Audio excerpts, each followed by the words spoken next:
Hello, hello, hello. Today we are going to be learning about two main things. First, we're going to be learning about local storage, and second, we're going to be learning about something called event delegation. So what we've got here is sort of a tapas menu where you can add things, and then if you want them, you can check and uncheck them.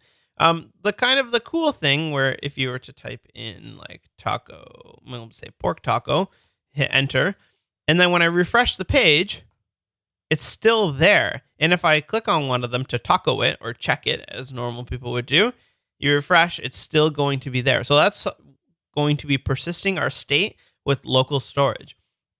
Next up, we're also going to be doing something called event delegation, because when I add another item here, like fish, and I click on it, I can taco it right away. Why can I do that? Because if you add an event listener on something that doesn't exist, you'll know that in the future, it won't be clicked. So we're going to look at that error as well and use event delegation to fix it. So I've gone ahead and just selected the add items, which in our case is this form element right here. So when someone submits that form, we're going to add an item. And then I've also selected this UL with a class of plates here. That's where we're going to load all of our tapas dishes into. And then finally, we're going to be storing all of our data in an array. It's going to be an array of objects, which has the name of the array as well as the status, whether it's tacoed or done or whatever it is that we are here. So we're going to go ahead and grab that form element, which is add items, and we're going to listen for the submit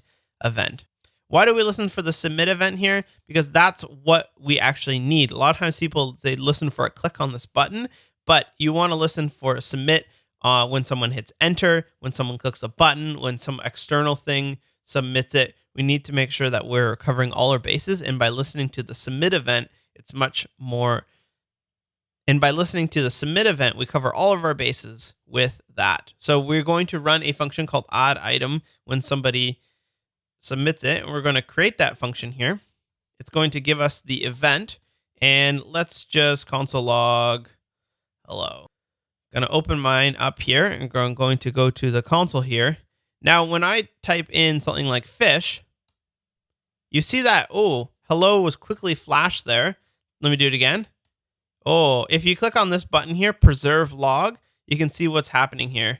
I'm going to hit enter, and then automatically we log hello, and then we see navigated to, and this is the URLs of where I'm working here. So what's happening is our page is actually refreshing, and we don't want that. So what we can do is we can say e.prevent default, and that's going to stop the page from reloading, because by default, a form is just going to reload the page or send the data to an external source, generally what's your server side. In this case, we're going to be doing it all client side, so we prevent the default of that happening.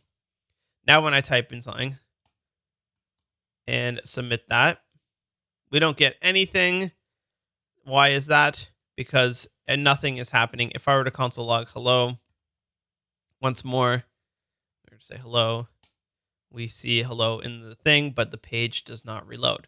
Okay, now that we have that, what we need to do is to take that text of this box and put it into an object.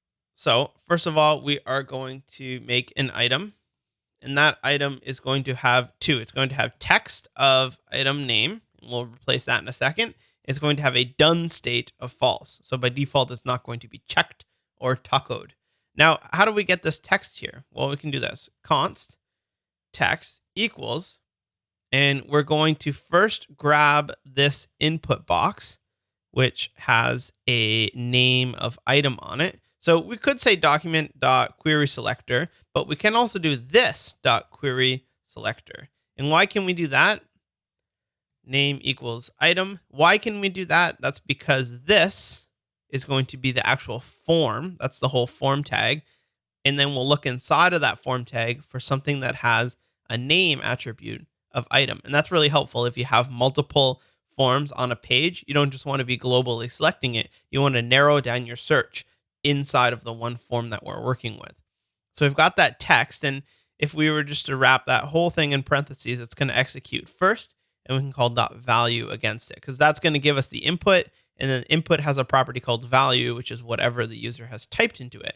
So now we can go here and type text Or if you've watched my ES6 videos, you know, instead of saying text colon text, we can use the ES6 shorthand property, which is just text. So we just created this object here. Let's console log the item. And let's go over to our console. Let's type in something like fish. And now when I run that, you should now see an object in your console that has a done, a false, and a text of whatever the user has put in there. And if you run it a couple times, you're going to get it console logged. One thing we want to do is clear that input. And what we can do is we can say this.reset, because this is the form element, and form elements have a method called reset on it. You've probably run into this where you've spent an hour filling out a form online somewhere and you accidentally click the reset button instead of the submit button. That's what it's hooked up to, is the dot reset. So let's see where we're at now. Fish. There we go. It refreshes it. It clears that, and we create this object. We're not seeing it because we're not console logging it.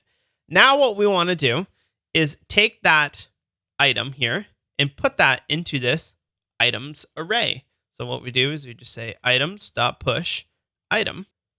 Now let's take a fish and we will say squid.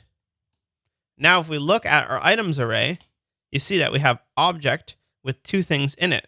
We could go one step further in console.table the items array, and you see that we have fish and squid. Now that's all we've done to get our data in it. It's not going to persist when we refresh just yet. We'll do that in just a second. But at this point, we need to create a second function that we're going to call populate list. And that's going to create the actual HTML here. So we're going to say function populate list.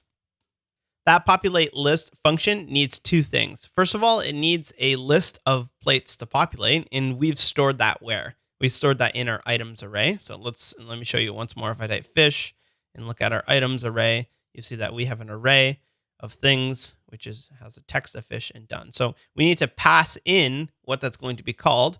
And you can call that items if you prefer to name the variable the same thing, but let's call that plates.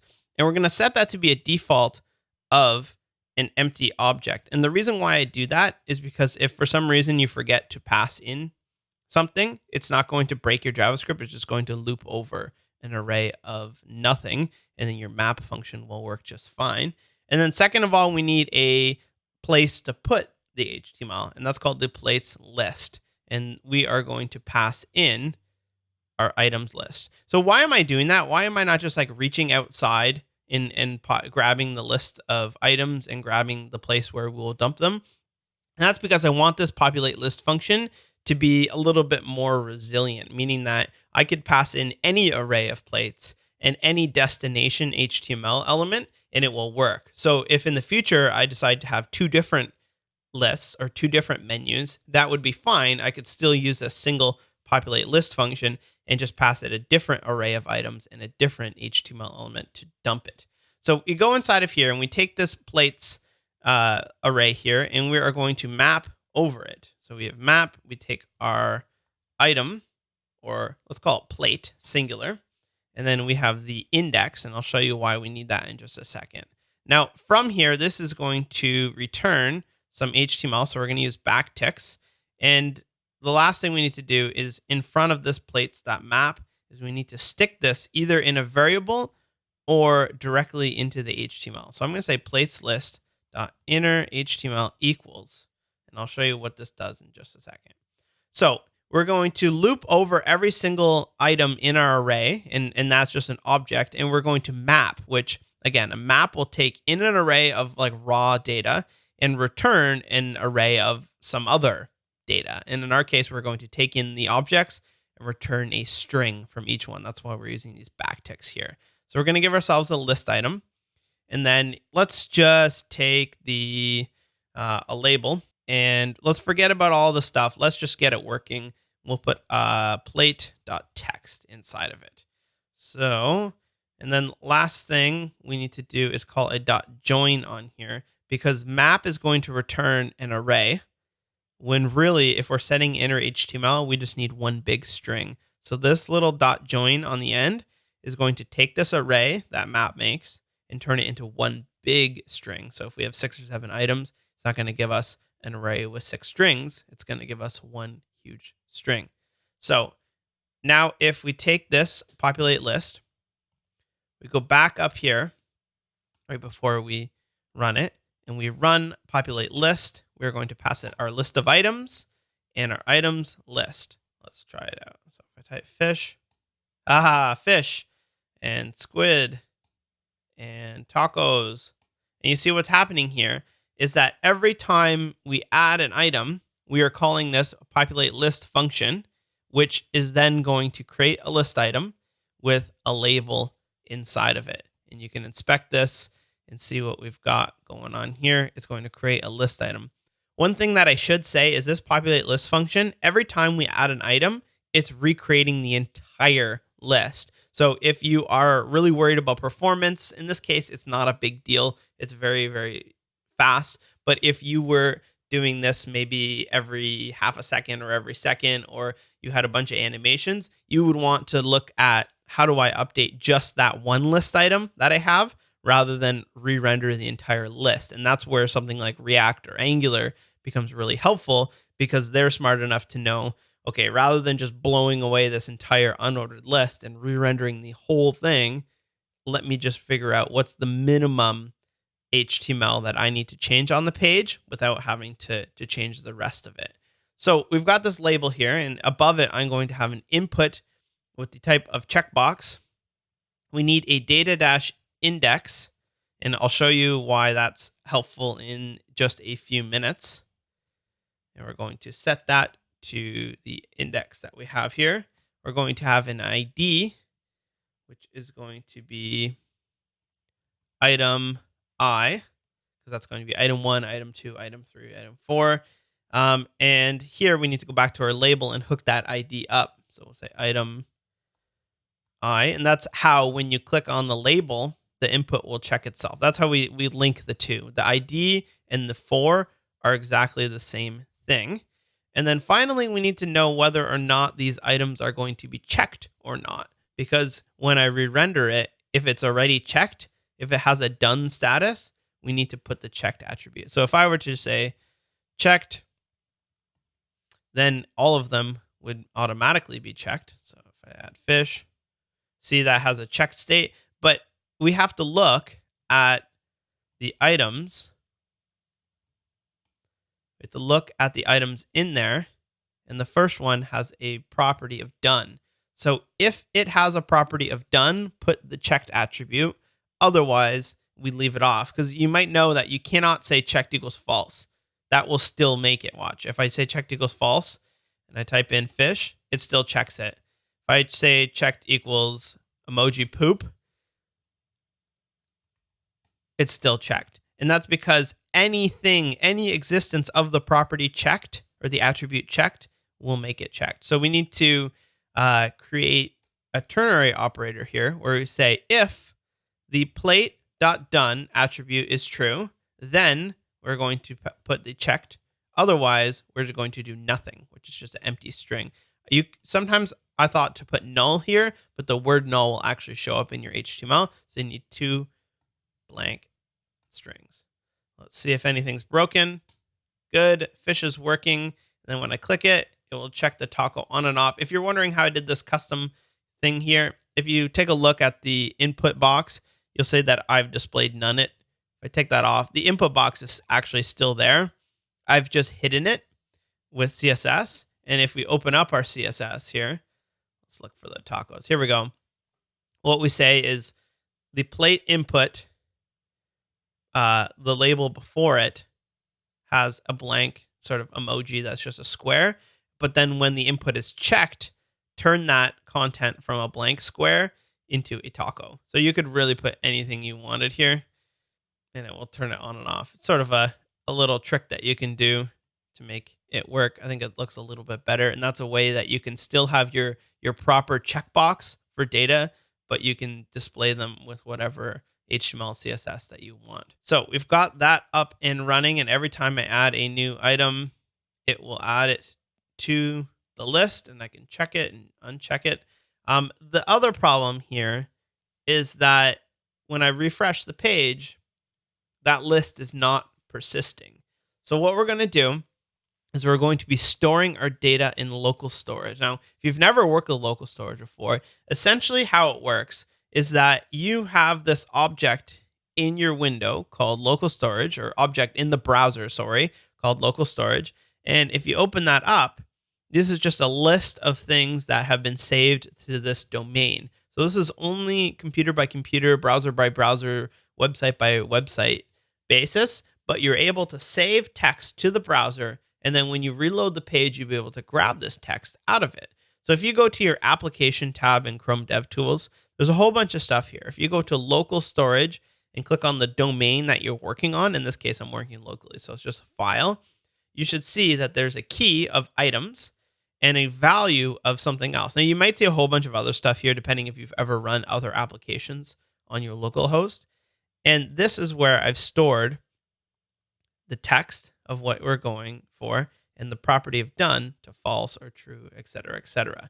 So how do we actually save that to local storage when we're done? Well, it's actually pretty easy. When we populate the list here, what we also need to do is set this items array into local storage. So you think you might be able to do this. Local storage dot, and then the API is dot set item, dot get item, and dot remove item or delete item. We'll double check that. So local storage dot set item, and we're going to set the items. That's the key right here, what it's going to be called.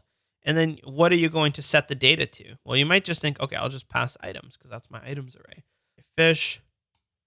Okay, so we just ran it. We added the item, we populated the list, and then we called local storage set items. We go to our local storage here, and you see this. Object. What does that mean? Well, what's happening here is that local storage, although it seems like it's an object, it's simply just a key value store, and you may only use strings in local storage. So if we were to take our items here and call .toString on it, you see object.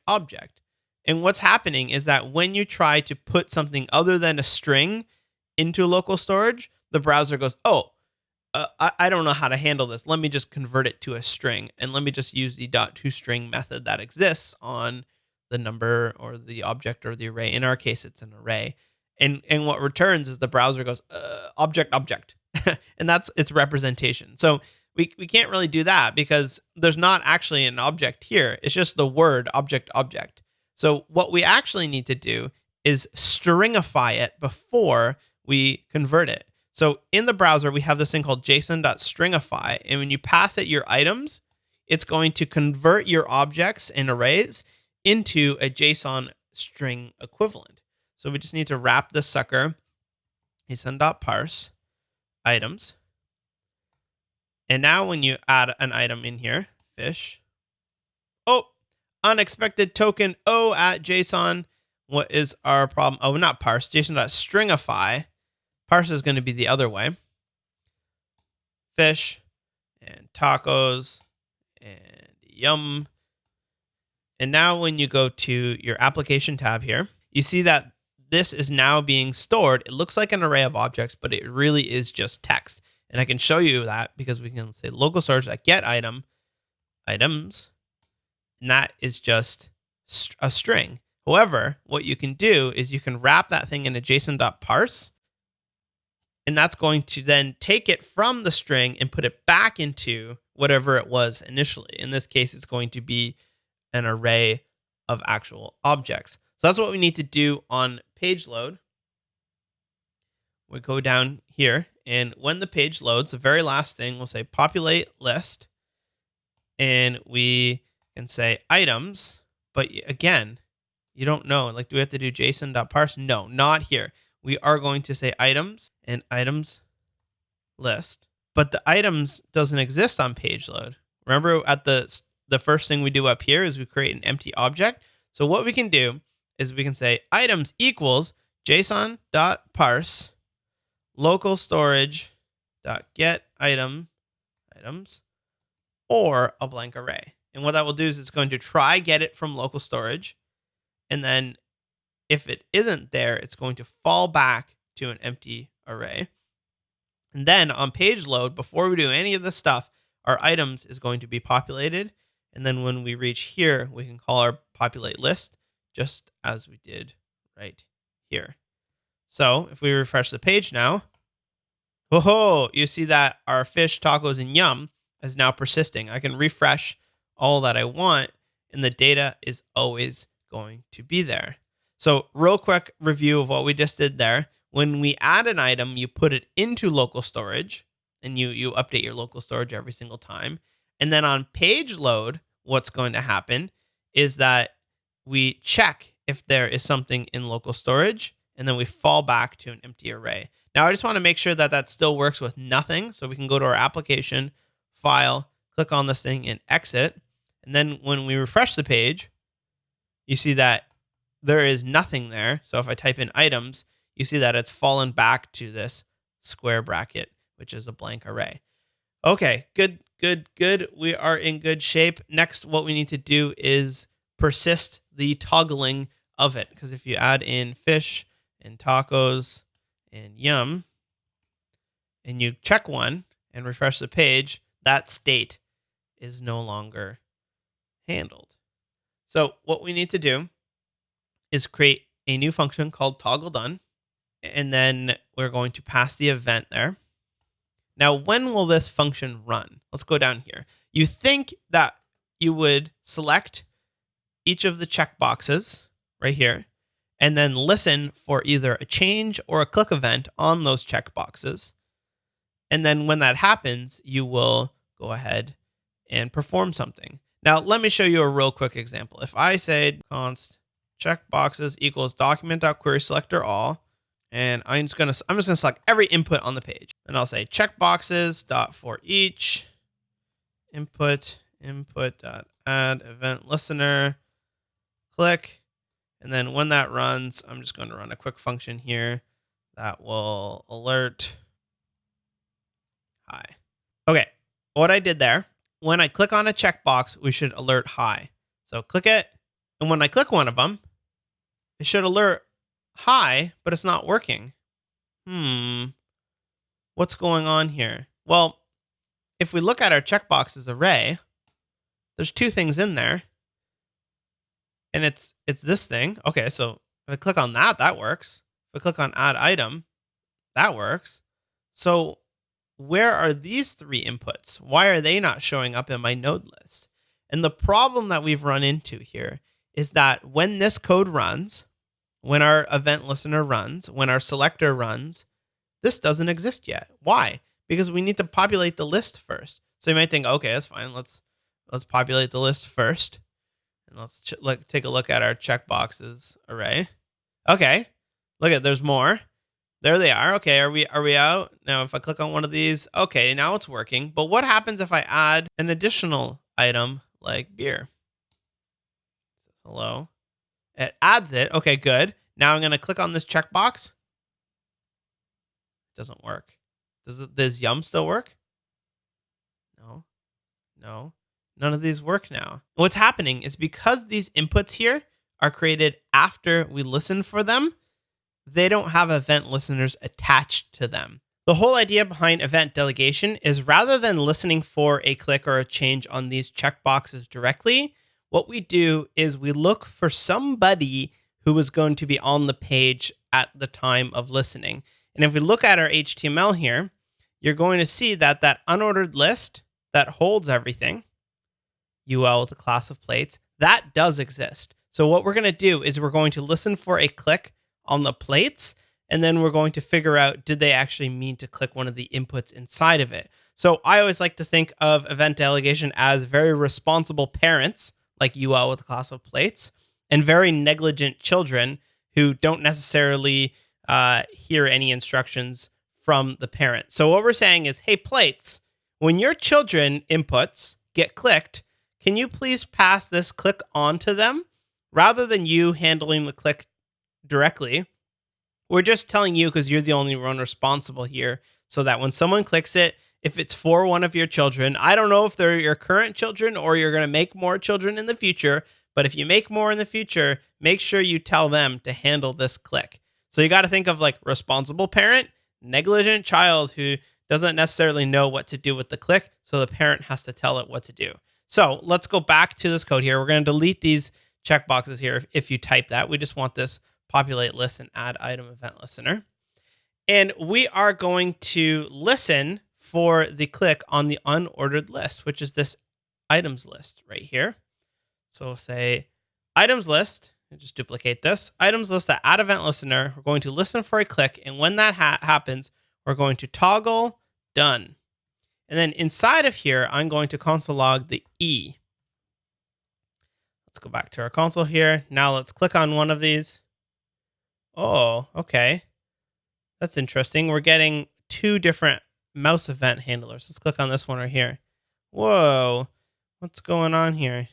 So we're getting two different event listeners here when we click on something. And what we can do a little bit further is if we look at the target of that event, let's see what we're working with here. Click on tacos. So what's happening here is that we're clicking on the item and we're also clicking on the checkbox, because this is in turn, our click on label is in turn checking the checkbox, which will trigger a click on the actual input. Okay, good. And then what else? Like if we click on something here that isn't necessarily the list item or the input, you see the labels there. If we click like right here in between, what do we get? We get the LI. So you see, as we click different items, the target is going to be a little bit different. What we want to do here is we want to check if the target matches the thing that we're looking for. So we'll say if the e.target.matches, this is a new API in the browser, input, and this is sort of like if you've ever worked with jQuery, .is an input, it's the same thing as .matches. Then we want to return, which means like skip this unless it's an input. And then let's console log the target. There we go. Now, wherever we click, we're only getting input checks. Good. So now we have that working. That's event delegation, where we listen for a click on something higher, and then inside of it, we check if it's the actual thing that we want, because it could trigger on a few different things. Now what we want to do is we want to go to our items array, and we want to find the one that was checked and set the done to be true or false, depending on what state it's in. So we can first get the index, and this is why I gave each input a data-index value, because we can then use that to reference where it is in the array. So if we say const L equals e.target, just put it in its own. Now that we have that element, we can console.log l.dataset.index, and this is why we put a data-index on each of the checkboxes. And you check one, it's going to tell you the index of the corresponding item in the array. And then from that, we'll take that index, we'll stick it in its own variable, just for simplicity's sake. And then we'll take our items with the index, and we'll access the done property, and we'll set it to itself, but this is the trick, the opposite. So if this is true, it's going to be the opposite, which is false. If this is false, it's going to be the opposite, which is true. So this is just flip-flopping between true and false. And then we're going to do the same thing that we did with the stringify local storage right here. Take that and stick it right in here.